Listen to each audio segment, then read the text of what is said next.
saudosismo, mas era mais genuíno o apoio aos clubes. Naquele tempo, o Benfica Sporting tinha esse sentido, e tinha sobretudo o sentido porque aquilo, as diferenças era de... Para já não havia campeonatos de 3 pontos, era 1 ponto no empate, 2 pontos na vitória e 0 pontos na derrota. Portanto, naquele tempo, 1 ponto às vezes decidia um campeonato. E o Benfica e o Sporting andavam muito taco a taco. Mas naquele tempo havia as suas escaramuças entre os adeptos. Quando veem algumas pessoas dizer que agora é que é uma desgraça e tal, não, sempre houve coisas, sempre houve questões e questiúnculas entre os adeptos e os clubes. Chegavam por vezes a vias de facto, houve situações a que eu assisti. Também nesse tempo, desculpe-me o parênteses, também havia relações cortadas entre os clubes de vez em quando, não há uma coisa de agora. Quer dizer, nada aparece de novo. O Benfica zangava-se com o Sporting, depois o Sporting fazia as pazes com o Benfica, depois o Porto zangava-se com o Benfica, depois o Benfica fazia as pazes com o Porto, então o Porto passava a ser aliado do Sporting. Quer dizer, estas tricas todas são de todos os tempos. No início dos anos 40, o mundo vive debaixo da trágica sombra da Segunda Grande Guerra. Em Portugal, o Estado Novo opta pela neutralidade e celebra o Império na exposição do Mundo Novo Português. O país é outro. Pouca gente tem automóvel. As deslocações são difíceis e morosas, mas a multidão acorre aos estádios. Os jogadores são semiprofissionais, os campos pelados e as bolas pesadas. Nada que o amor à camisola não seja capaz de suplantar. Nós, nos balneários, não é? Tínhamos 2 chuveiros para 11 jogadores, não é? Os chuveiros estávamos ali depois, todos os nudozinhos, no cimento, muitas vezes o sábado ficávamos no cimento, à espera uns dos outros, não é? Havia alguns, não é? Que demoravam mais tempo e nós começávamos o jogo aos gritos, e corríamos com o seu toalete, corríamos com ele e metíamos-nos nós, não é? E no equipamento, não é como hoje, pois tem as camisolas que querem, as botas que querem, tudo. Nós só tínhamos um par de botas. E então, esse par de botas servia para as travessas e quando chovia, e que era preciso os pitões, punham os pitões por cima das travessas. Por exemplo, que andávamos no primeiro andar. Está a ver? E aquilo, se um tipo descia um pé, vai a uma entorse. Tem umas condições, tem toda a aparelhagem para fazer ginástica, para aquilo tudo. Cada um tem a sua cabine, a sua roupinha já posta, aquilo tudo. Nós é que tínhamos que ir buscar a roupa ao Zé. Ó Zé, o meu roupa. Os jogadores, normalmente, se deu-me uma vez a mim, rasgaram uma camisola que a outra não tinha.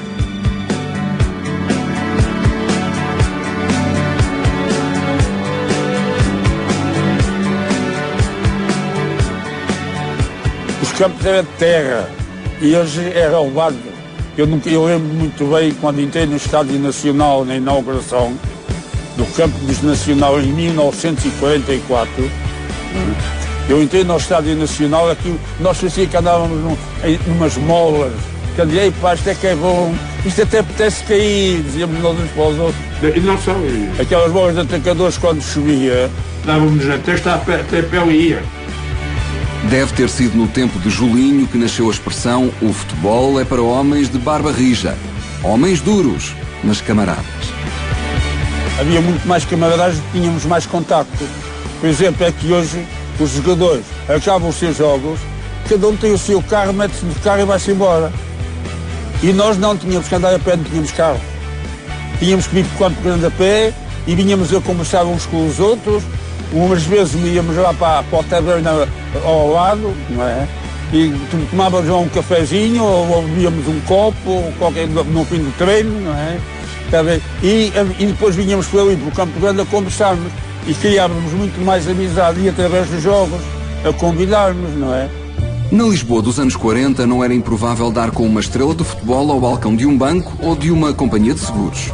Esses eram muitas vezes os empregos daqueles que ao fim de semana trocavam o horário de expediente por 90 minutos de glória.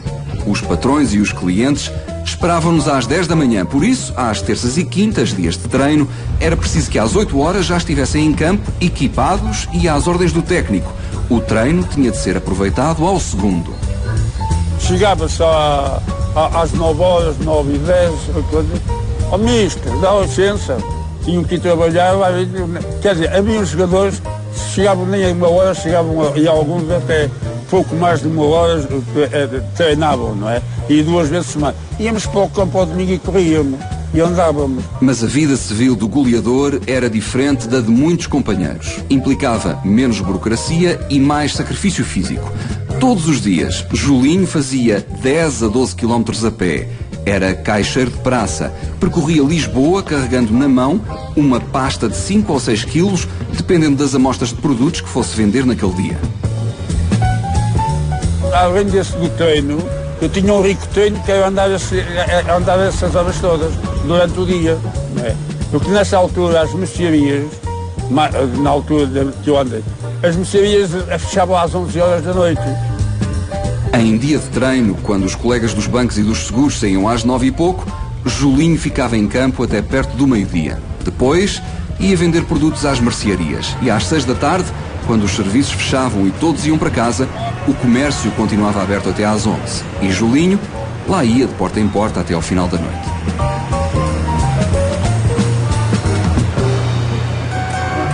Janeiro de 1950. Depois da pausa forçada pela guerra, o Campeonato do Mundo vai regressar no verão. O Brasil é o anfitrião e grande favorito, mas outras seleções latino-americanas têm condições para sonhar com a vitória. São Lourenço, Old Boys e Racing, equipas cotadas entre as melhores do mundo e fornecedoras de muitos dos jogadores da seleção argentina, vêm a Portugal para disputar alguns particulares. Os nomes das vedetas inspiram respeito entre as equipas portuguesas e os resultados vêm rapidamente confirmar os receios. O Racing, campeão argentino, goleia o Porto e bate o Sporting por 3-1. Agora, seguia-se o Benfica. O Racing ganhou 3-1 ao Sporting. O Ted Smith, que era o treinador do Benfica, viu o jogo com o Racing e leu o jogo e, sabendo que o Racing ia jogar uma semana depois com o Benfica, preparou o jogo, preparou os jogadores de modo a anular o jogo do Racing. Os jornais vinham, fulano tal o campeonato o melhor do mundo, o fulano tal eram 2 ou 3 dos melhores do mundo. Nós olhamos aqui durante a semana, então ficávamos quase de boca aberta, não é? Epá, vamos ver se não apanhamos 5 ou 6, não é? Até que chega o domingo, dia de jogo. Depois do treinador Ted Smith fazer a habitual palestra, o capitão Francisco Ferreira pede licença para falar a sós com a equipa. Smith deixa a cabine e Ferreira fala diretamente ao orgulho dos companheiros. Não podiam apanhar 5 ou 6. Tinham de dar tudo. O que tivessem e o que não tivessem.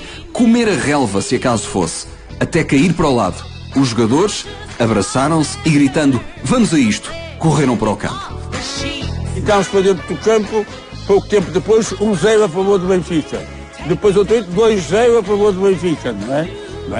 Ao fim, ganhámos o jogo por 4-2, ou 4-1 ou 4-2, não é? Aos melhores do mundo, e este e aquele. De facto, ninguém estava lá à espera, porque as equipas argentinas tinham uma cotação muito elevada na Europa, por isso vinham fazer digressões à Europa, foi o caso do Racing e do São Lourenço. A surpreendente vitória sobre o Racing corre mundo. São os próprios jogadores argentinos a sentenciar que os encarnados podem ir longe e a Europa começa a perceber-se do potencial internacional do Benfica. Na época anterior tinha nascido a Taça Latina, a antecessora da Taça dos Campeões Europeus, que juntava apenas os campeões de Portugal, Espanha, França e Itália. O Benfica, como detentor do título nacional, estreia-se na segunda edição da competição.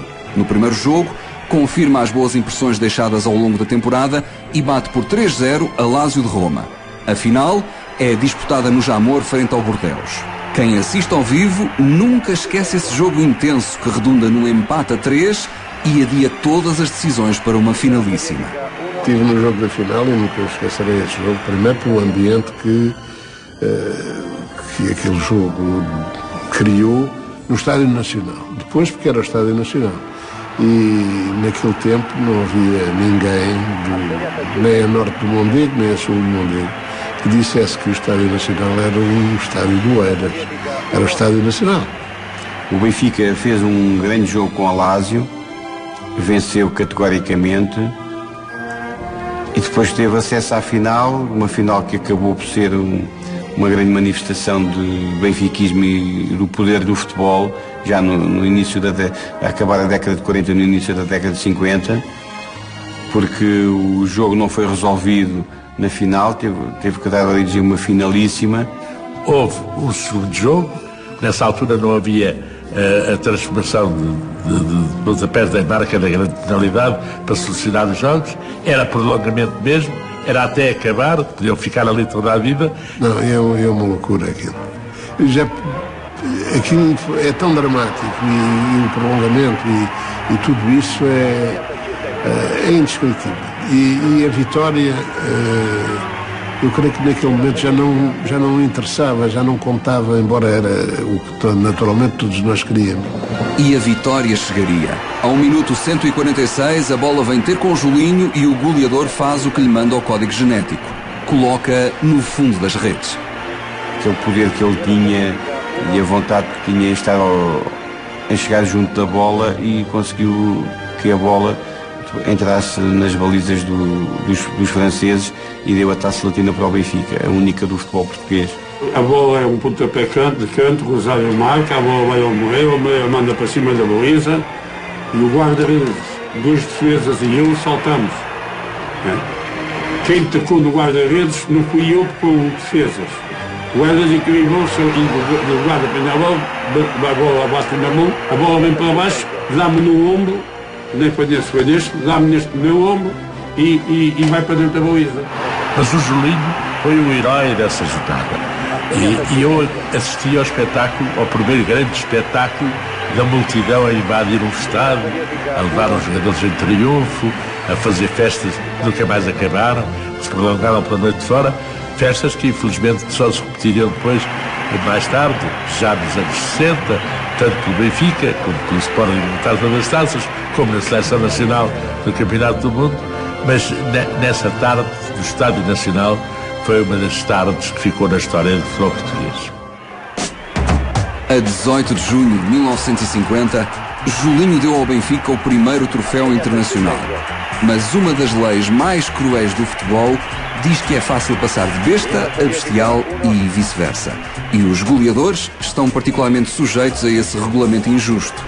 A paixão dos adeptos leva-os a grandes manifestações de raiva e amor de um minuto para o outro. Mas é por isso que o futebol é uma experiência tão única. O céu e o inferno estão ali à distância de um pontapé certeiro. Uma tarde no Campo Grande, o jogo corria mal frente ao Elvas. Julinho jogava inferiorizado, mas o público não sabia.